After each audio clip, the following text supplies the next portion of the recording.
कुछ करके तो दिखा दे, इंसानियत के दीपक घर घर में तू जला दे। हीरा जन्म मिला है,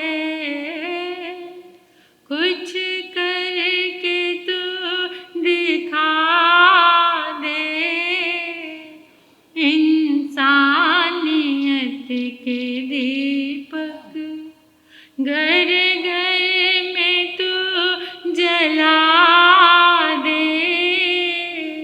हीरा जन्म मिला है, सबसे है ऊंचा रुतबा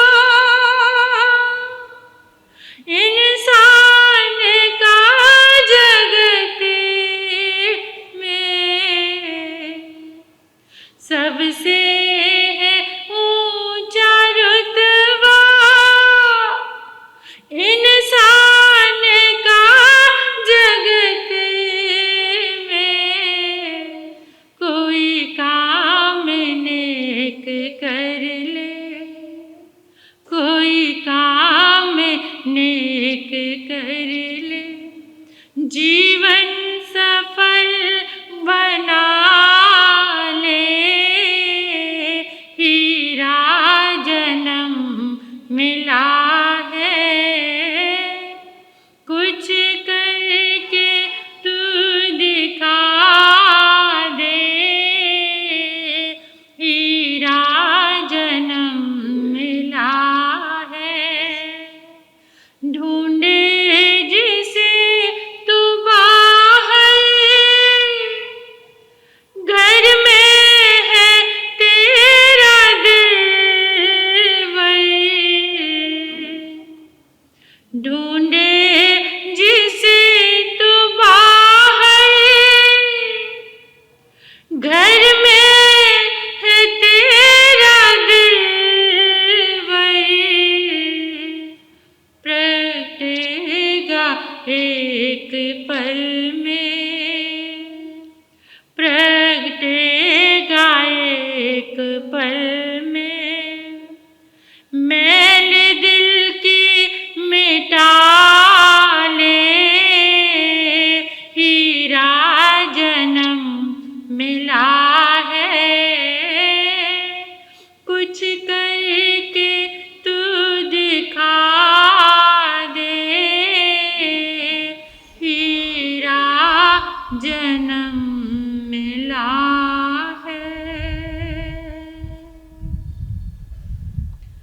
अनंत अनंत मैत्री के मसीहा, दया और करुणा के अवतार परमपिता परमात्मा प्रभु महावीर के चरणों में वंदन नमन। अरिहंत परमात्मा शिमंदर स्वामी भगवान के पावन चरणों में मेरा वंदन स्वीकार हो।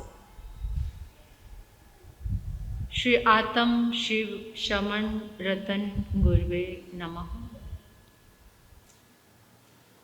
परम दयालु परम कृपालु कर्नाटक गज के श्री आराध्य गुरुदेव के पावन चरणों में वंदन करती हूँ, नमन करती हूँ। तब कादिव्य वरदान देने वाले मम आराध्य गुरुवरिया श्री प्रवेश कुमारी जी महाराज साहब के पावन चरणों में वंदन नमन। 311 उपवास करके जिन शासन को गौरवान्वित करने वाले तपाचार्य गुरनी मैया के चरणों में वंदन नमन। मेरे जीवन पर अनंत उपकार करने वाले धर्म का दिव्य दान देने वाले आराध्य गुरनी मैया के चरणों में वंदन नमन। गुरु गणेश परिसर में विराजमान समस्त गुरुवरिया तुल्या महासती वृंद के पावन चरणों में मेरा वंदन नमन। स्नेहिल प्रिय छोटी साध्वियाँ, गुरु गणेश दरबार में आए गुरुदेव के परमात्मा के प्यारे प्यारे भक्तों, हृदय के आंगन में आप सभी का स्वागत करती हूँ।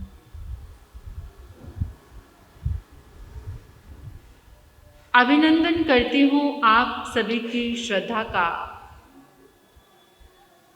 अनुमोदन आप सभी के सुंदर भावों का और बहुत सारा शुक्रिया, धन्यवाद आप सभी का। आप गुरु के आंगन में आए।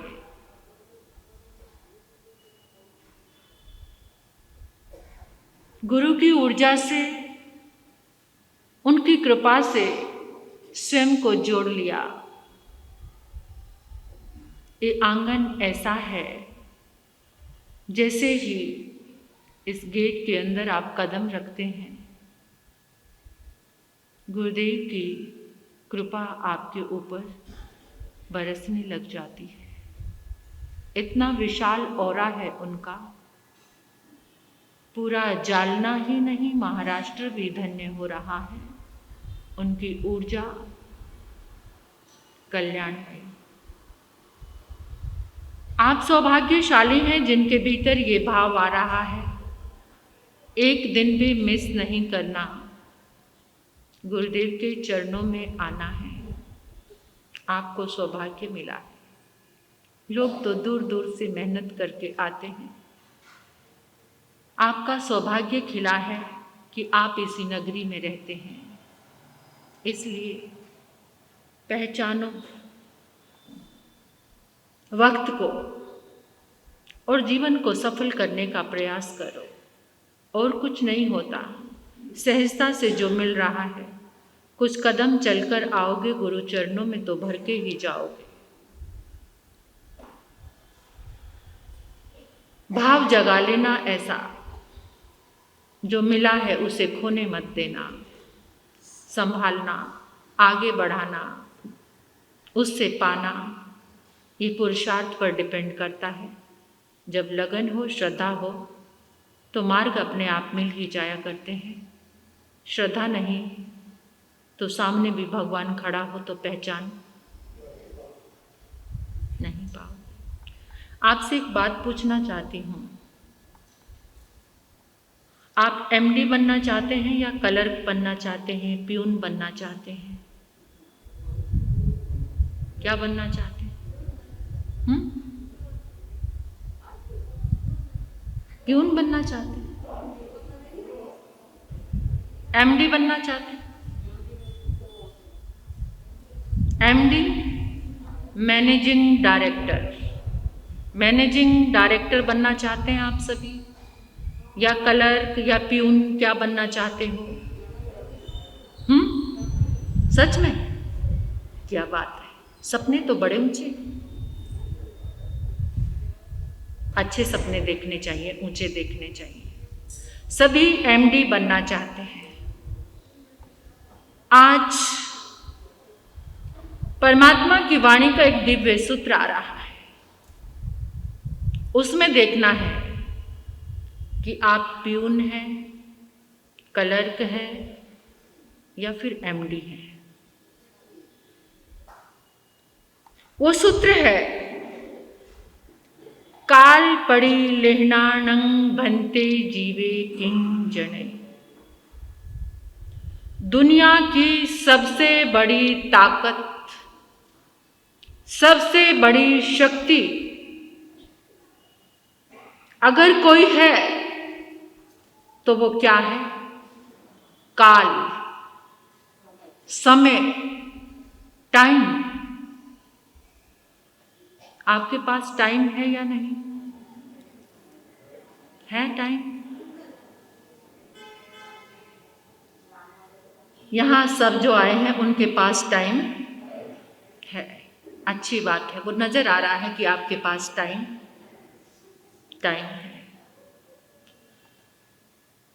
जालना के सब लोगों के पास टाइम नहीं है, ऐसा कहते हैं लोग। मिथ्या भाषा बोलना, असत्य बोलना नेचर बन गई है, टाइम नहीं है, ये कहते हैं सब। जो कोई दोष है उसको निकालना, पढ़ी लिखना, सूक्ष्मता से, अविवेक ना हो जाए, किसी की हिंसा ना हो जाए, पढ़ी लेना, वस्त्रों की, पात्र की, शैया की, स्थान की पढ़ी लेना तो निरंतर आपने सुनी है और पता भी है कि कैसे की जाती है, पता है ना। लेकिन काल की, समय की पढ़ी लेना कैसे की जाए? समय की, टाइम मैनेजमेंट, टाइम मैनेजमेंट एक काल की प्रतिलेखना है। जो जो पल बीत रहे हैं, जो जो समय, समय कितना सूक्ष्म, कितना सूक्ष्म। ये समय शब्द बोलने में भी कितना समय जा रहा है। एक समय शब्द बोला, टाइम, टाइम जो शब्द बोला, इसमें कितना समय निकल गया। इसकी प्रतिलेखना कैसे हो? जो इसकी प्रतिलेखना कर रहे हैं वो एमडी हैं। कौन है वो? मैनेजिंग डायरेक्टर हैं।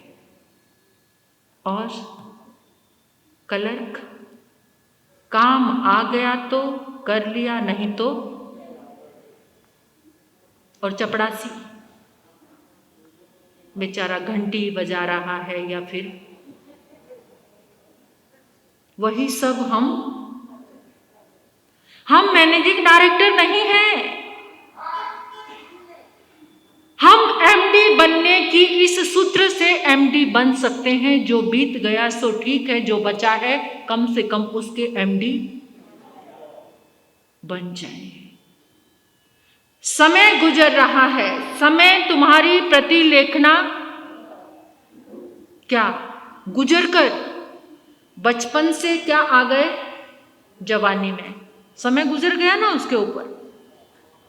समय ने अपना प्रभाव दिखा दिया, लेकिन हमने समय का प्रतिलेखन नहीं किया। जवानी से बुढ़ापा, और अब बुढ़ापे में लोग क्या कहते हैं? कोई बात नहीं, अरे भगवान का नाम लेने का तो बहुत समय पड़ा हुआ है। क्या कहता है कबीर दास ने? तो इतना सुंदर कहा था कि कल करे सो आज कर, आज करे सो अब, पल में प्रलय होएगी फिर करेगा। और आज का इंसान क्या कहता है? आज करे सो कल कर, कल करे सो परसों। आज करे सो कल कर, कल करे सो परसों। अभी से चिंता क्या करनी, अभी तो जीना है बरसों।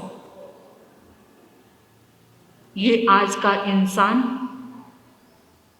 कह रहा है। समय की प्रतिलेखना कैसे हो,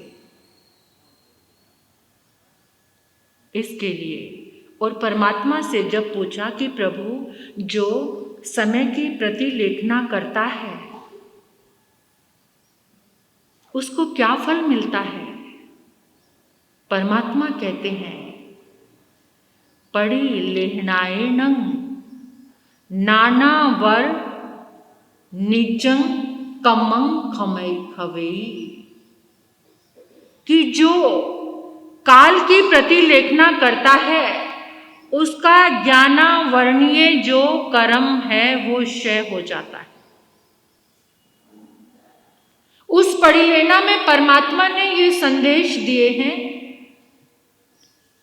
कि तुम सुबह उठकर क्या कर रहे हो, सुबह उठकर क्या कर रहे हो। स्वाध्याय, ध्यान, व्यावृत्ति, आहार, निहार, निद्रा, सेवा, ये सारी चीजें किसके अंतर्गत आती हैं? इस काल प्रतिलेखना के अंतर्गत आती हैं। और यहाँ तो आप सोचेंगे कि सारी पढ़ी लेना महाराज साहब को करनी है, हमें तो कुछ करने की जरूरत ही नहीं है।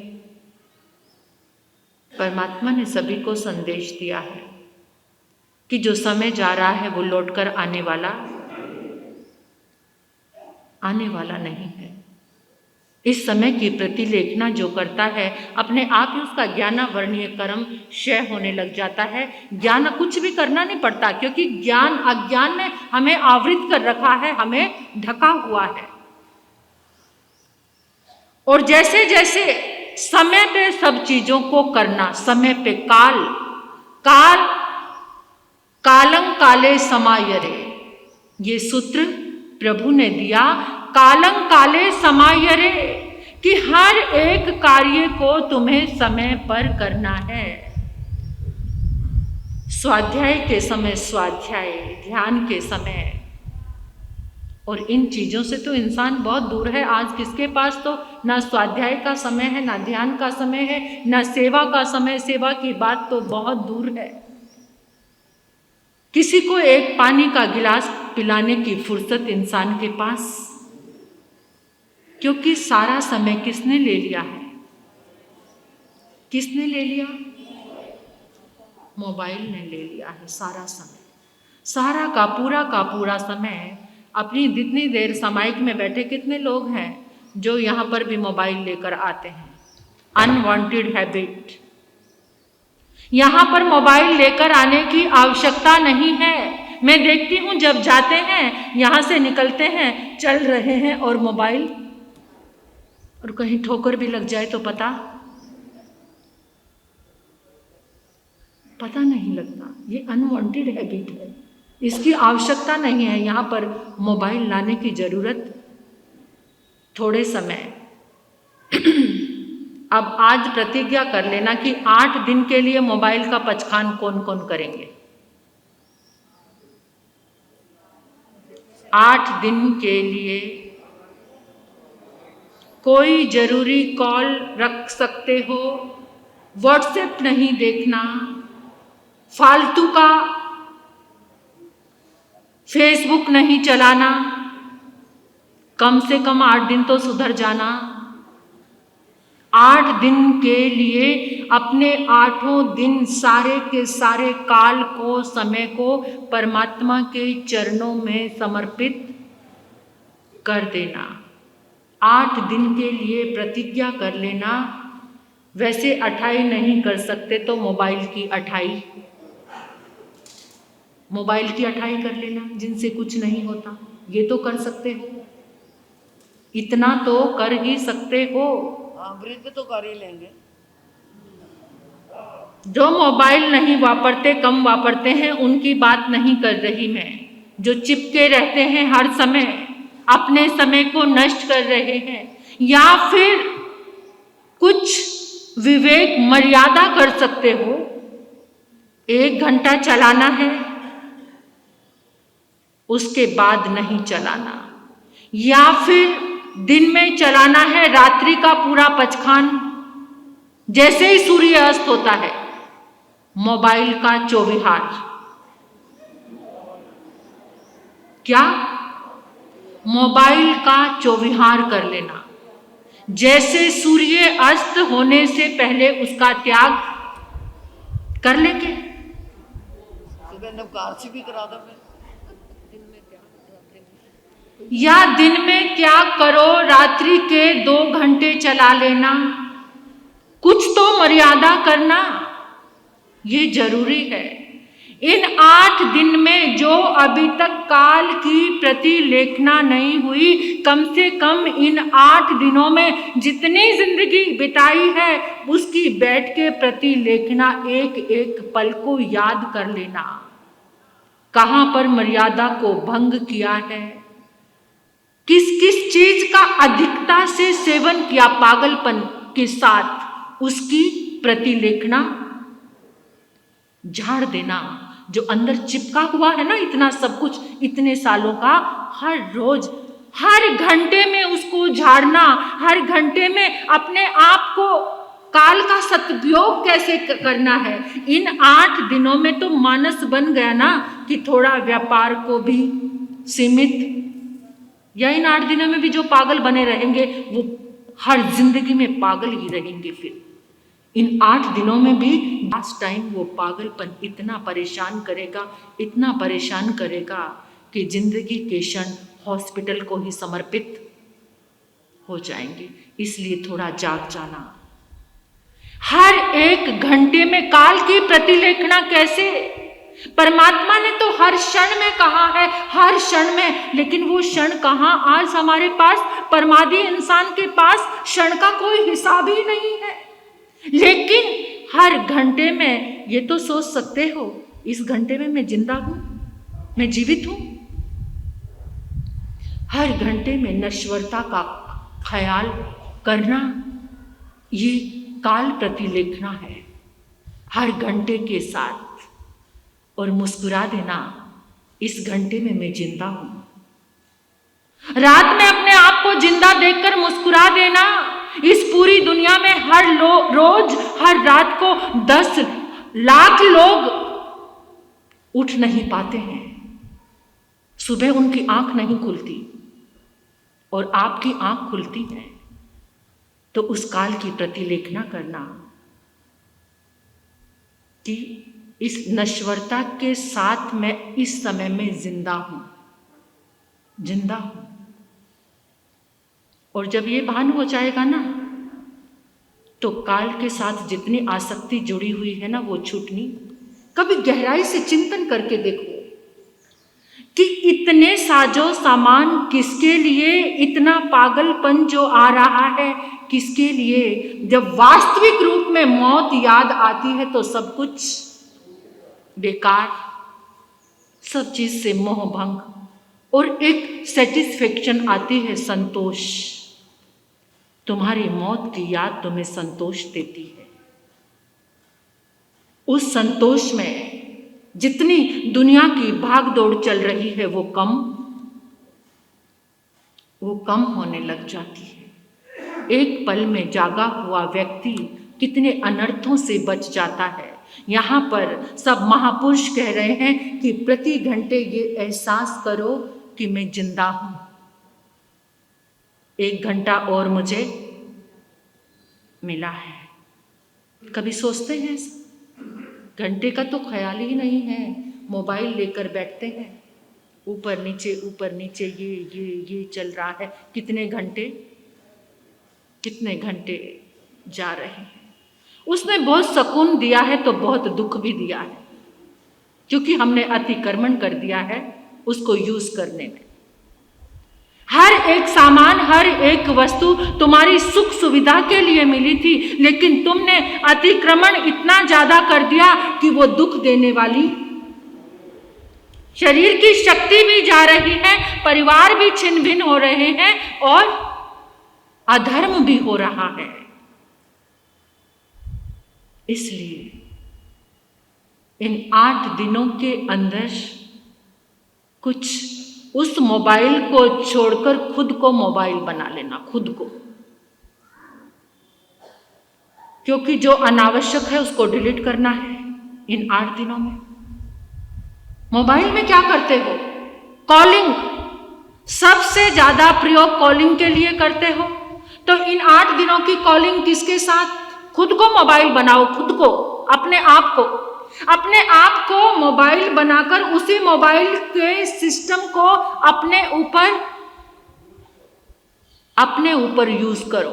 सेम सिस्टम को, कॉलिंग, नंबर मिलाओ। नंबर किसका नंबर? अरिहंत परमात्मा का नंबर डायल। अंतगढ़ जी आगम वो डायल नंबर आपके पास आ रहा है। इन 8 दिनों के अंदर अपने सिस्टम को चेंज करो। उस मोबाइल को छोड़कर खुद को कॉलिंग करनी है, फिर जरूर आपके पास भी कॉल आएगी। यही सिस्टम चल रहा है ना मोबाइल का। हम कॉलिंग करते हैं, जिसको कॉलिंग करते हैं उस समय वो उठा ना पाए तो वापस आपके पास कॉलिंग आएगी। और उसके बाद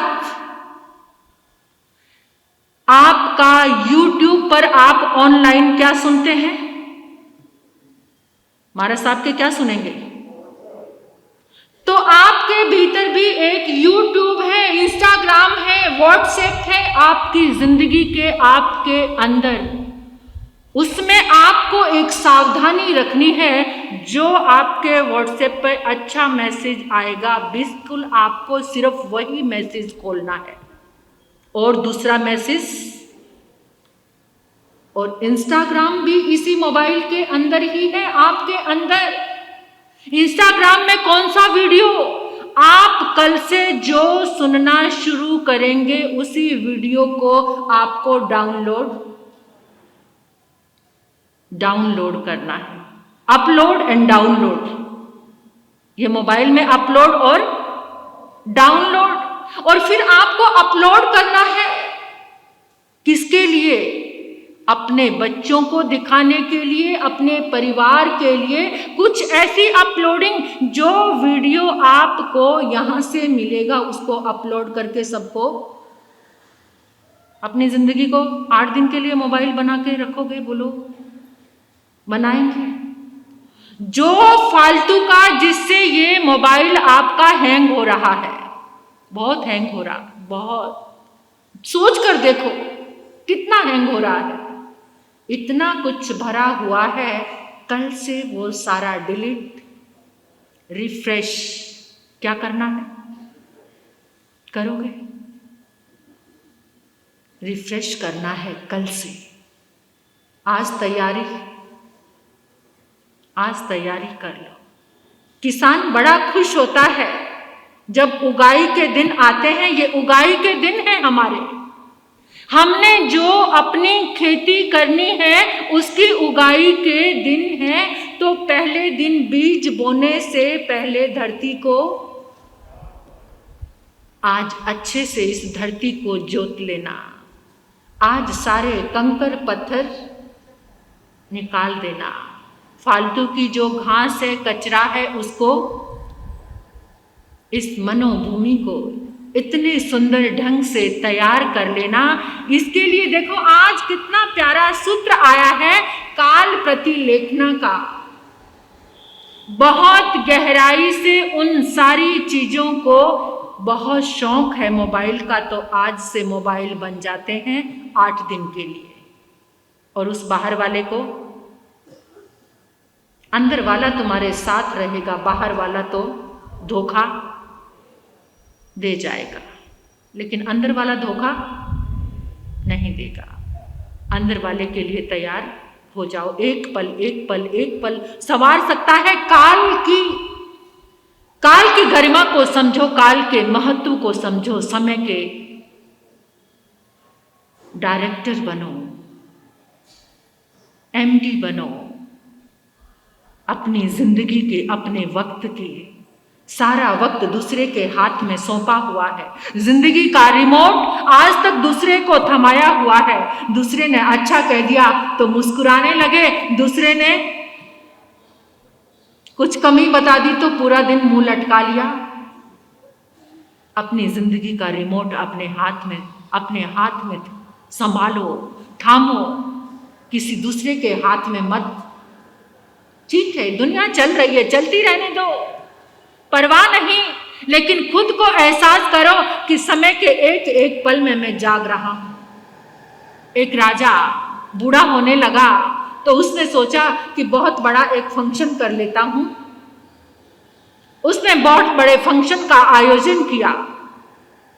उस आयोजन में उसका गुरु था, गुरु को भी बुलाया, पूरी नगरी को बुलाया, और नगरी की जो सबसे कुशल डांसर नर्तकी थी उसको भी बुला, लाजवाब भोजन भी रखा और कहा कि आज का उत्सव सबसे अलग होगा।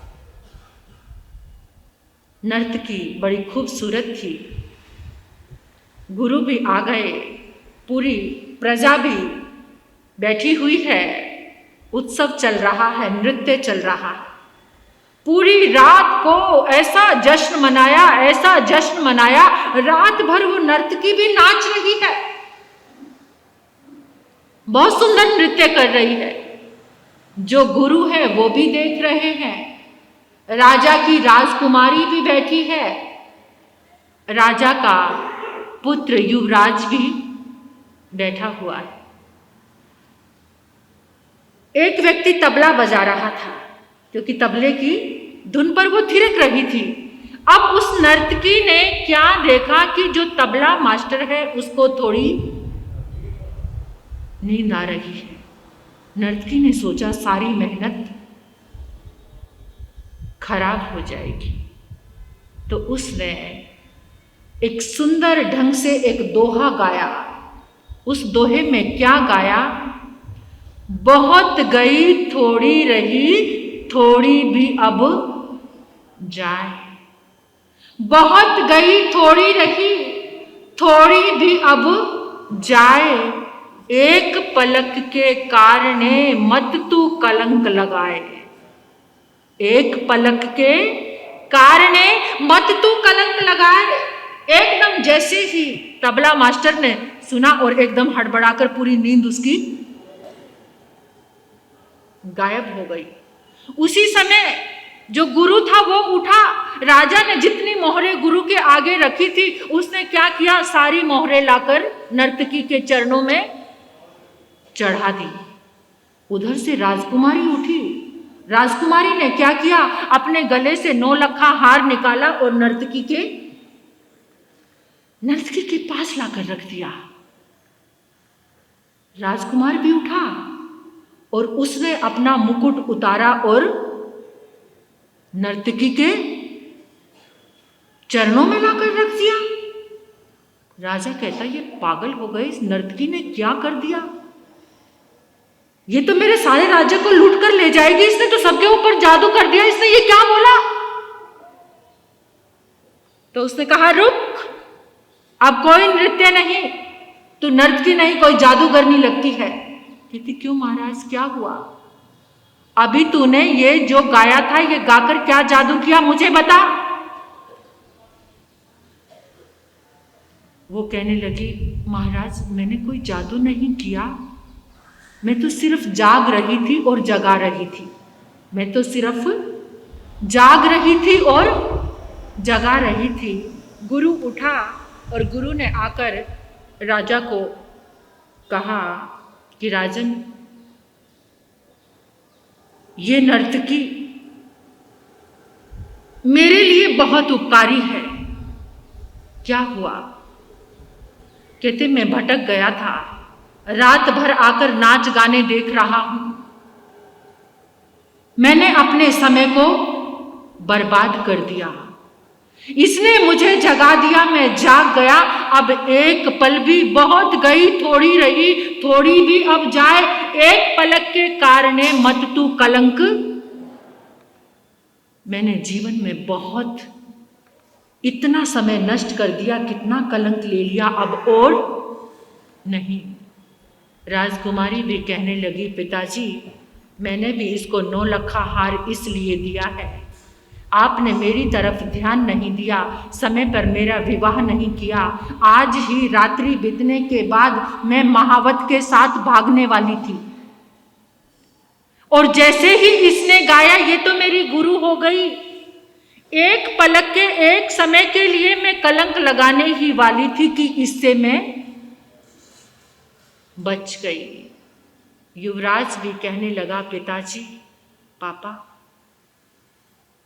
मुझसे भी बहुत अनर्थ होने वाला था, क्योंकि आप तो राजगद्दी के साथ फेविकोल की तरह चिपक गए हो, और मैंने आज सैनिकों से मिलकर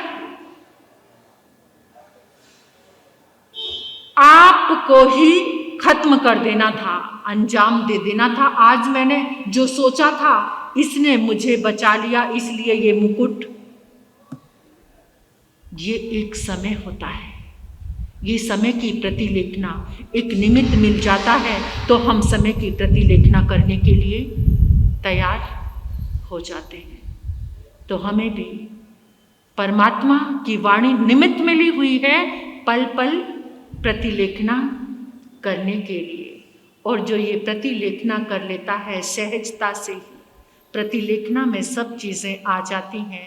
समय पे जो हर कार्य करता है, काले कालंग समायरे, वो अपने आप को एकदम विशुद्ध कर लेता है, अज्ञान का आवरण हट जाता है, ज्ञानावर्णी कर्म जैसे ही प्रकट होता है, यानी जैसे ही अज्ञान जाता है और ज्ञान जैसे ही प्रकट होता है तो उस समय तुम्हारी बुद्धि इतनी क्लियर हो जाती है, इतना ज्ञान का प्रकाश तुम्हारे पास आ जाता है।